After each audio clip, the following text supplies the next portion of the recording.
The conflict between neighboring Ethiopia and Eritrea began last month.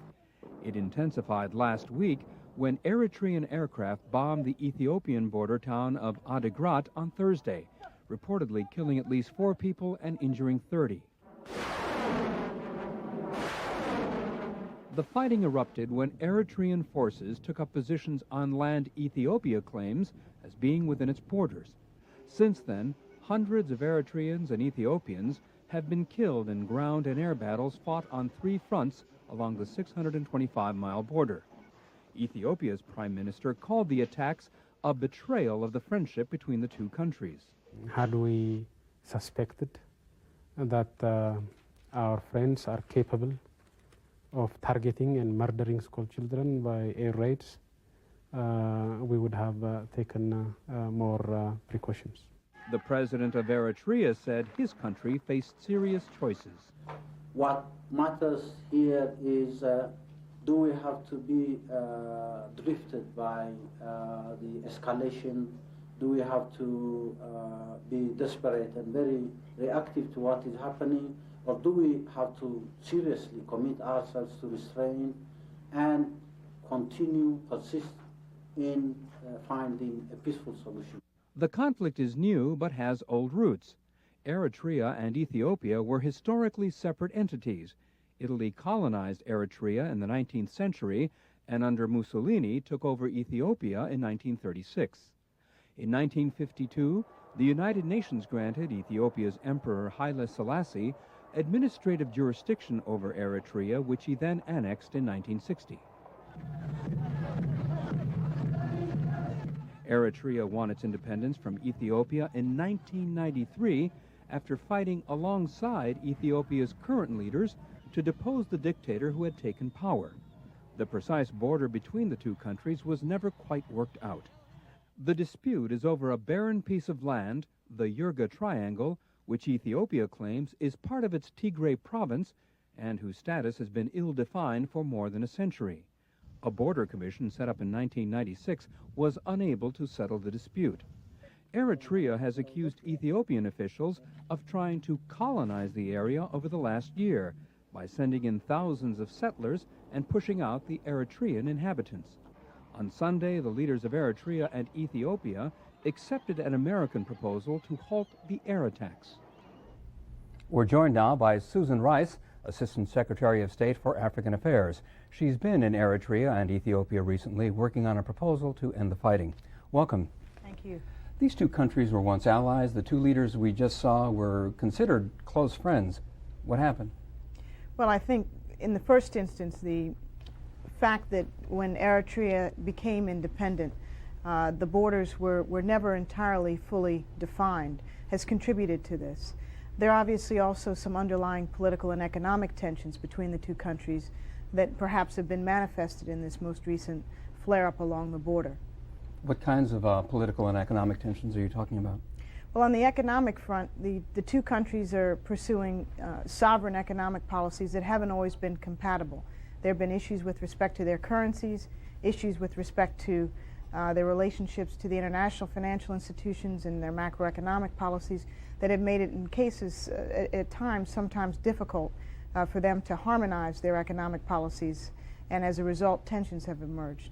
On the political front, these are countries that are taking their own sometimes quite different paths towards participatory democracy.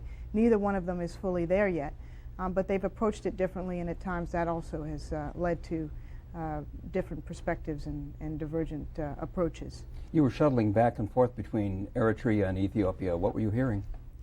Well, I think we were hearing several things. In the first instance, we were hearing both sides express what we believe to be a genuine desire to resolve this conflict peacefully, and a genuine desire to get to the root causes of the conflict.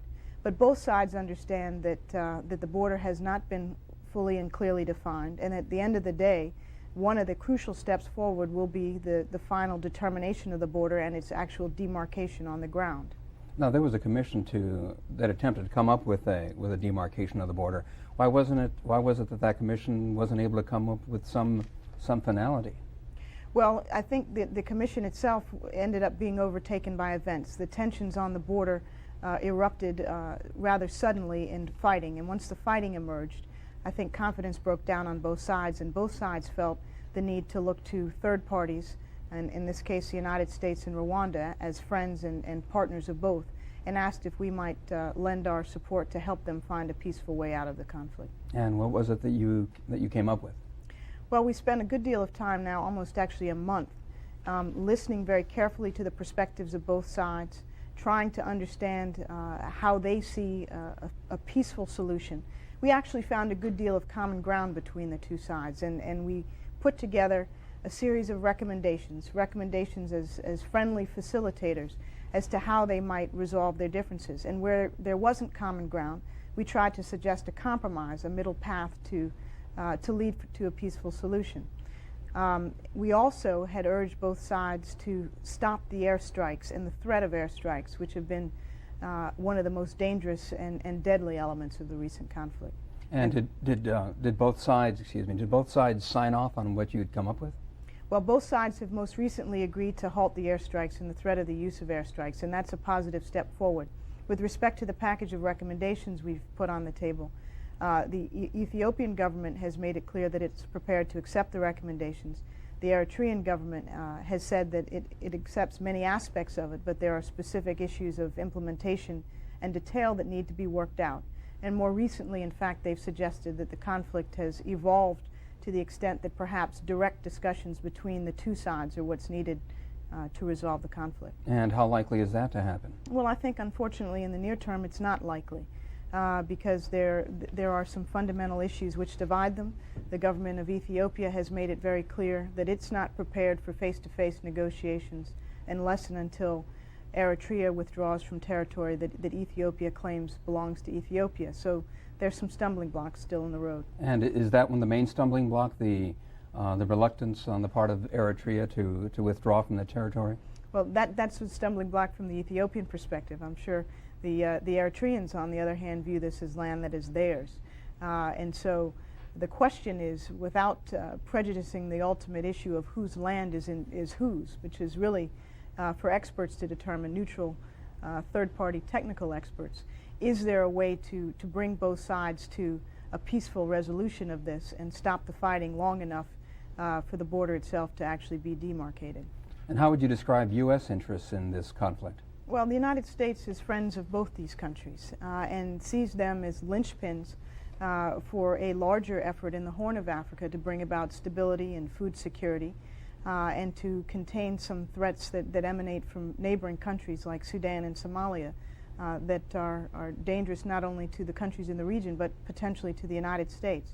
And so we have an interest in trying to see two countries which up until this point had made quite substantial progress in their economic development and political reform find a swift and peaceful way forward. Moving on to Nigeria, recently the new military leader of Nigeria released 9 political prisoners. How do you interpret that? Well, I think this is a positive step and one that we've welcomed. Nigeria has had a sudden but I think very momentous window of opportunity with new leadership coming to the fore. Leadership that says it's committed to making credible the transition to civilian democratic government. And we certainly hope that commitment is genuine. We see positive early signs in the release of these 9 political prisoners, including some very prominent political prisoners. And we hope this will be followed by the release of all political prisoners without conditions, and that steps will then be taken to make this transition process real. The most prominent political prisoner, Mr. Mushood Abiola, has not been released. Is that troubling to the United States? He was the person who won, who was the apparent winner of democratic elections in 1993. Well, we have long called for his release, and we still think that's a fundamental step, along with every other political prisoner, in opening up a very genuine and credible democratic process. And so we do hope that he very soon will be released, and that he and everybody else who may wish to compete in the upcoming elections are allowed to do so. Speaking of credibility, you mentioned credibility earlier. Military dictators in Nigeria have been promising over the years that they're going to restore civilian democratic government. Why do you believe them now? Well, in the past, actually, there have been instances of military leaders in Nigeria handing over to civilian governments, and in fact, President Obasanjo, who was among the prisoners whose release was announced yesterday was the prime example of that. So it's not unprecedented. And we would hope that this would again be a turning point in Nigeria's history where the military would recognize that it can best serve the country by playing the traditional role of a military, responsive to civilian control, so that Nigeria can take its rightful place as a leader not only in Africa but around the world. President Clinton spoke with the current military leader of Nigeria the day before these prisoners were released. Is there a connection?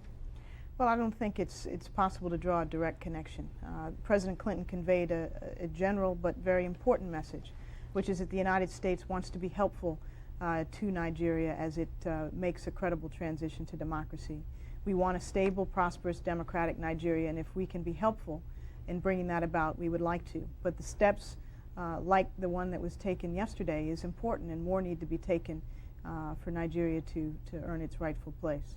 The former ambassador to Nigeria, Walter Carrington, is quoted as saying that Nigeria is the most important nation in Africa. What are the U.S. interests there?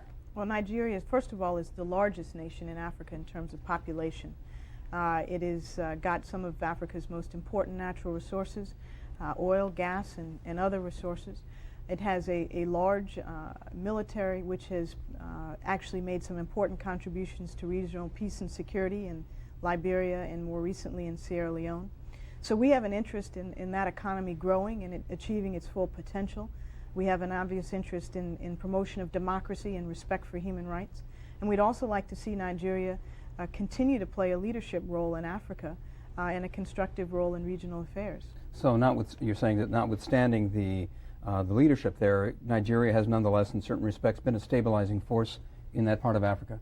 Well, Nigeria has played a constructive role in peacekeeping in various parts of West Africa. But unless and until Nigeria itself is democratic and respects human rights, it too may well be a source of much greater instability as political repression limits the ability of the people of Nigeria to achieve their full potential. So we hope that the progress that we've seen in the last little while will continue, that Nigeria will be a force for stability within its own borders as well as in the broader sub-region, and that this actually represents a good opening and a way forward. Assistant Secretary Rice, thank you for being here. Thank you.